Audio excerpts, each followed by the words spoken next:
The Boston Public Garden is the first botanical garden in America. Founded in 1837, it is now a symbol of the city and a must-see for tourists. Every year after winter, the garden is reborn thanks to a meticulous behind-the-scenes process. The gardeners, the professional gardeners, they have to check the irrigation system to make sure that it's okay.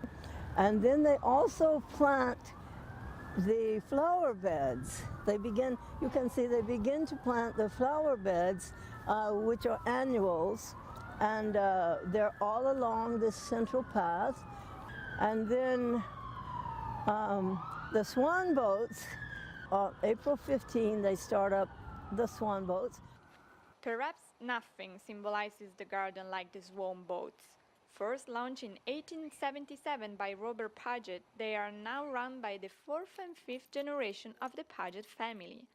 They continue the tradition, preserving the integrity of the boats, made from oak, iron, copper, and brass dating back to the 1870s. Lynn Paget believes these are the only boats of their kind in the world.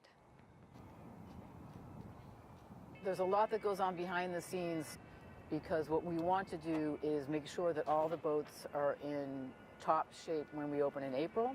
March and early April, all the boats have to be scraped and prepped and painted. All the benches are sanded and varnished. So every boat gets almost a complete makeover. And then by early April, we start moving the pieces of the boats in, and then we build them here the week prior to our opening on Saturday. I think if you put these boats in any other environment, the experience wouldn't quite be the same. When all the trees are in bloom, there are times when you can be on the boat and you don't even see a building.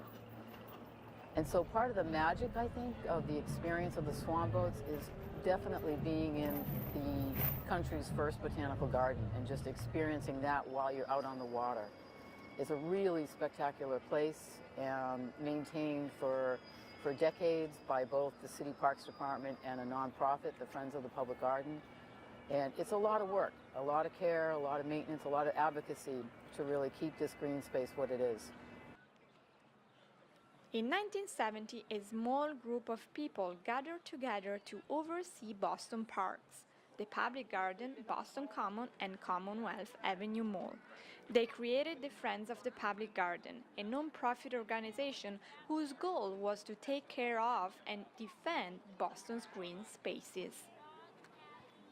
These parks, it's hard to imagine when you are out here today and see what good condition they're in. They are almost beyond saving. The Lagoon Bridge, which was just behind us, was almost collapsing. The Boylston Street border fence was missing. The paving that we're standing right next to or close to was broken. The lights were broken, the benches were broken, the trees were in terrible shape. Over the last 3 years, Friends of the Public Garden has taken care of irrigation and water to have the garden prepared for spring. They are installing a $75,000 smart irrigation system and restored the fountains to have them turn it on in time for spring. We restored the George Robert White Memorial Fountain in the corner of Beacon and Arlington. Is Daniel Chester French's design, an incredible sculpture of an angel.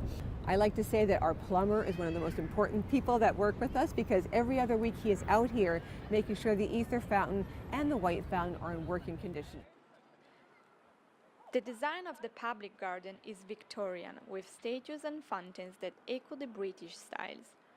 Roses have always had an important role in the Victorian age, and hence in the garden. Back in 1988, China Altman founded the Rose Brigade to care for the roses that bloom from June through November. Henry Lee, the founder of the Friends of the Public Garden, said a good many times over time that there would not be roses in the public garden except for the Rose Brigade.